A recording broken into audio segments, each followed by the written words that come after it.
आदिवासी गांव में घुसने नहीं दे रहा था, लेकिन ये आदिवासी बेटी वहां जाके वोट जितवाती है तो अपराधी करा। मारोगे तो अत्याचार करोगे तो मारेंगे। आप किसी को नहीं सहेंगे। प्रण लीजिए, कोई भी नेता, मंत्री, विधायक, मुखिया से पहले अपने आदिवासियों का प्रण लीजिए कि मारोगे तो। अगर कुर्मियों को, फर्जी आदिवासियों को अगर शामिल करोगे तो एक नया आंदोलन करेंगे। और मैं आप लोगों को बताना चाहती हूँ, निशा भगत जान दे देगी लेकिन कुर्मी को एसटी में शामिल होने नहीं देगी। और इसी को लेकर रामगढ़ में एक बड़ी रैली का आयोजन किया गया। नमस्कार, मैं प्रिंस कुमार सिंह और आप देख रहे हैं पॉजिटिव प्रिंस। अगर अभी तक आपने चैनल को सब्सक्राइब नहीं किया है तो खबरों से अपडेट रहने के लिए कृपया चैनल को सब्सक्राइब कर लीजिए। और जो लोग ऑलरेडी कर चुके हैं उन तमाम लोग को सहृदय धन्यवाद। अब वापस आते हैं अपनी खबर पर और निशा भगत का जरा आप ये बयान सुनिए। जरा मैं तो डुमरी का चुनाव में यही शेरनी गई थी, बेरमो का चुनाव में यही शेरनी गई थी। आदिवासी गांव में घुसने नहीं दे रहा था, लेकिन ये आदिवासी बेटी वहां जाके वोट जितवाती है तो अपराधी करा। मारोगे तो अत्याचार करोगे तो मारेंगे। आप किसी को नहीं सहेंगे। प्रण लीजिए, कोई भी नेता, मंत्री, विधायक, मुखिया से पहले अपने आदिवासियों का प्रण लीजिए कि मारोगे तो। अगर कुर्मियों को, फर्जी आदिवासियों को अगर शामिल करोगे तो एक नया आंदोलन करेंगे। और मैं आप लोगों को बताना चाहती हूँ, झारखंड में सभी जाति के लोग जो है वो सपोर्ट तो कर रहे हैं, लेकिन साथ में राजस्थान से आवाज आई है और उड़ीसा से आवाज आई है। उनके लिए एक बार जय जोहार का नारा लगाइए।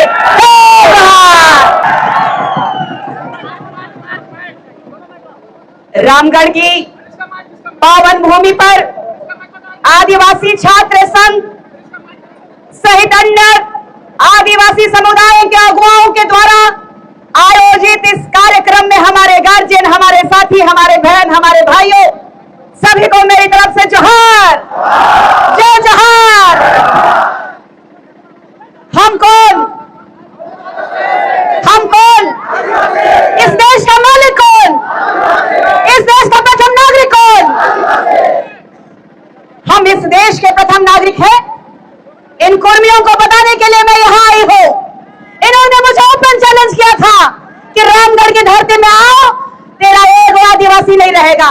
मैं उनको दिखाना चाहती हूं, ये है आदिवासी समाज, ये है मेरा आदिवासी परिवार, ये है देश के प्रथम नागरिक, ये है देश के मूल नागरिक। उनको मैं चिताना चाहती हूं और बताना चाहती हूं। सब जानते हैं कि वो लोग यहाँ हमारे झारखंड राज्य में खेती करने आए थे। जानते हैं कि नहीं जानते हैं? अंग्रेजों ने उनको खेती करने के लिए यहाँ लेके आए थे और ये कह रहे हैं कि हम 65 साल पुराने हैं। तो 1901 की जनगणना में कुर्मियों को कृषक कहा गया था कि नहीं कहा गया था? उसके बाद 1926 को, 1929 को और 1931 को इन कुर्मियों ने क्षत्रिय महासभा में अपने आप को घोषित किया कि हम क्षत्रिय हैं।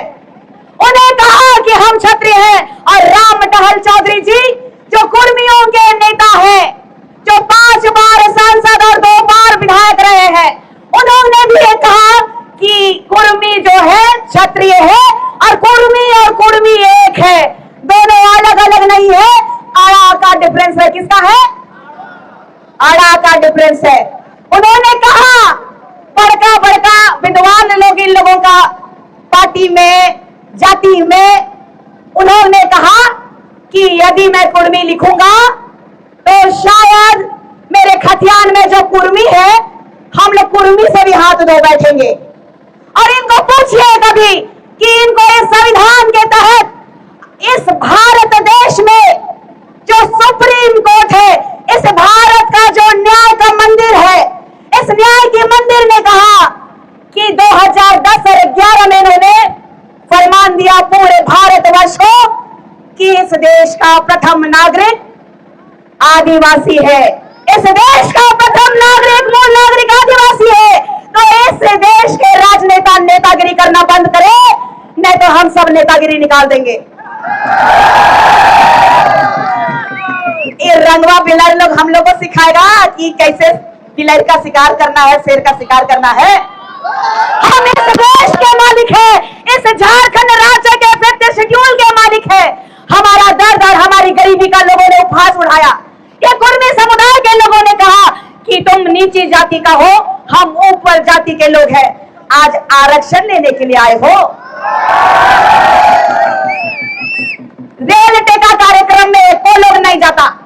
इनको झूठ कहा गया था, इनको कहा गया कि नौकरी मिलेगा, आपका बच्चा लोग पढ़ा लिखा लोग है, नौकरी नहीं मिल रहा है, चलिए नौकरी दिलाएंगे, आदिवासी लोग को नौकरी मिलता है।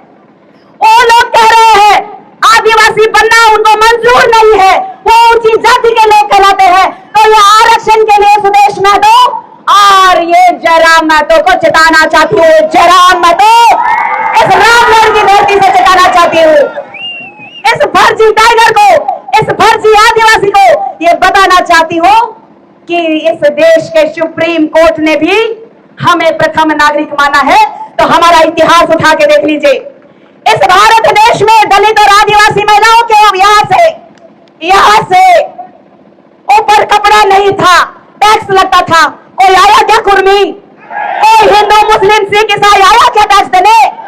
चाहे दलित हो चाहे वो आदिवासी हो, महिलाएं ऊपर ब्लाउज नहीं पहनती थी। और आज भी हमारे झारखंड देश में, राज्य में, जो देश कहा ना मैंने, चूंकि हम पूरा देश का मालिक है तो बार बार देश ही निकलता है, क्योंकि पूरा देश का मालिक हम है तो हमारा एक छोटा सा कस्बा और कुंबा नहीं हो सकता। पहले भी हमारी महिलाएं ब्लाउज नहीं पहनती थी और ये दुर्दशा है। हमारे गांव में सड़कें नहीं है, हमारे गांव में पुल पुलिया नहीं है। आज कई नेता लोग जेल कैंप से, आजसू से इस्तीफा दे के आ रहे हैं।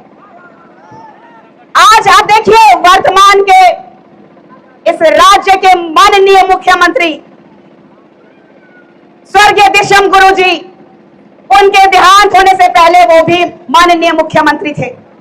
आज उनके बेटे मुख्यमंत्री है, उनकी पत्नी विधायक है, उनकी भाई की पत्नी विधायक रही, उनका भाई विधायक है। लेकिन निमरा में रोड कब बना? 24 साल बाद बना। यही है आदिवासियों का विकास। आज हमारे लोग जब बीमार होते हैं तो खटिया में लेके जाते हैं, देखते हैं ना आप लोग। और यहाँ सब पार्टी के लोग आके बड़का बड़का बोली कह के जाते हैं कि आदिवासी समुदाय के हम हितैषी हैं। शिक्षा मंत्री जी आई थी अभी, मैं उनको भी टारगेट करना चाहती हूँ कि आप जब शिक्षा मंत्री थे तो हमारे बच्चों के लिए भाषा अकादमी क्यों नहीं बनाया आपने? हमारे बच्चों को शिक्षा देने के लिए आप क्यों नहीं अग्रसर हुई? हम भी बाबा कार्तिक उरांव जी के वंशज हैं, हम भी उनके आदर्शों पे चलने वाले हैं। लेकिन हमें चलने का काम उनके नाम से ना किया जाए। हम सब भोले भाले आदिवासी समुदाय के लोग आज जिस पायदान में खड़े हैं, तो मैं आप लोगों को बताना चाहती हूँ कि ये लोग कह रहे हैं कि हम लोग 20% से ज्यादा हैं। मेरे को बोलने दिया जाए। ये कह रहे हैं कि 20% से ज्यादा है। इन जयराम महतो को और सुदेश महतो को कहना चाहती हूँ कि जो लव और कुश के वंशज है, लव कहते हैं कि हम कुर्मी हैं और कुश कहते हैं कि हम कुशवाहा कुर्मी हैं। कहते हैं कि नहीं कहते हैं? और दोनों ओबीसी में आते हैं और दोनों ओबीसी में आने के बाद, क्षत्रिय के वंशज होने के बाद भी आज कुशवाहा समाज उनके साथ क्यों नहीं है? चिंता का विषय है कि आज जो है उनके साथ क्यों नहीं है। आज हमारे साथ कुशवाहा समाज क्यों आया है? वो जानते हैं कि वो कृषक है, वो पाखंडी कुर्मी अपने आप को कुर्मी कहना चाहते हैं। और राजस्थान के तर्ज पे जिस तरीके से मीना लोगों ने भोली भाली भील समुदाय के आदिवासियों का आरक्षण ले रहे हैं। आज IAS है, RPS है, आज बड़े बड़े पोस्ट में भील नहीं मीना है। तो क्या आप चाहते हैं कि हमारे ऊपर कुर्मी राज करे? हम लोग का धांगर को मालिक बना दे? हम लोग का खेत में काम करने वाला कौन था? कुर्मी कौन था? धांगर था। तो धांगर को धांगर रहने दिया जाए, बहुत मान सम्मान दे दिए। आज सो के सुप्रीमो को चैलेंज करती हूँ, इस्तीफा दे के देख लीजिए, एक मुखिया का चुनाव नहीं जीत पाएंगे आप। जयराम महतो जी को भी मैं कहना चाहती हूँ, जयराम महतो डुमरी का चुनाव में यही शेरनी गई थी, बेरमो का चुनाव में यही शेरनी गई थी। आदिवासी गांवों में घुसने नहीं दे रहा था, लेकिन ये आदिवासी बेटी वहां जाके वोट जितवाती है, बस बोखरादी कर रहा। आज निशा भगत को ट्रोल करने वालों को मैं कहना चाहती हूं कि इस देश के मुख्य न्यायाधीश BR गवाई की बेंच ने ST/SC एक्ट का 1989 एक्ट जो होता है, जानते हैं कि नहीं? आदिवासियों को गाली दोगे, जाति सूचक बोलोगे तो बेल का कोई गुंजाइश नहीं है। इन मुर्मियों को बताओ कि हमारे पास जो अधिकार है, आदिवासी पैदा होता है, बने नहीं जाते हैं। आदिवासियों की ये चेतावनी है, चाहे वो केंद्र की सरकार है और केंद्र की सरकार को चेताना चाहते हैं। अब हो गया ये समय लोलो पोलो करने का, मान सम्मान देने का। हमने बहुत मान सम्मान दे दिया। आपको मैं बताना चाहती हूं कि कल जो स्वर्गीय निर्मल महतो जी की जयंती, बोलिए जयंती थी ना, ये पुण्यतिथि थी, जयंती थी कि पुण्यतिथि थी? ये फर्जी लोगों का पता नहीं चलता, इसीलिए पूछ रहे हैं। तो मैं ये चीज कहना चाहती हूं कि वहां पर अपना चेहरा चमकवाने के लिए इस केंद्र के एक बहुत ही नामचीन व्यक्ति गए थे, उनके बारे में थोड़ा सा मैं बताना चाहती हूं। गंगवार समुदाय कुर्मी जाति का एक उपजाति है, याद रखिएगा। गंगवार समुदाय कुर्मी जाति का एक उपजाति है। खेला सेंट्रल से हो रहा है, खेला सेंट्रल से हो रहा है। ये लोग जो धमकी दे रहे हैं कि मणिपुर बना देंगे,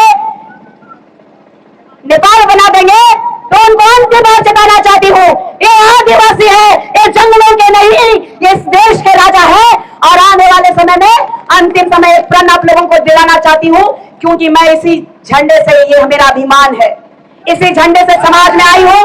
मैं आप लोगों को बोलना चाहती हूँ, एक प्रण दिलाना चाहती हूँ। आपकी इजाजत है? वक्ता लोग बहुत ज्यादा हैं, तो आप थोड़ा समय का अभाव है, उसको समझते हुए अपना वक्तव्य रखें।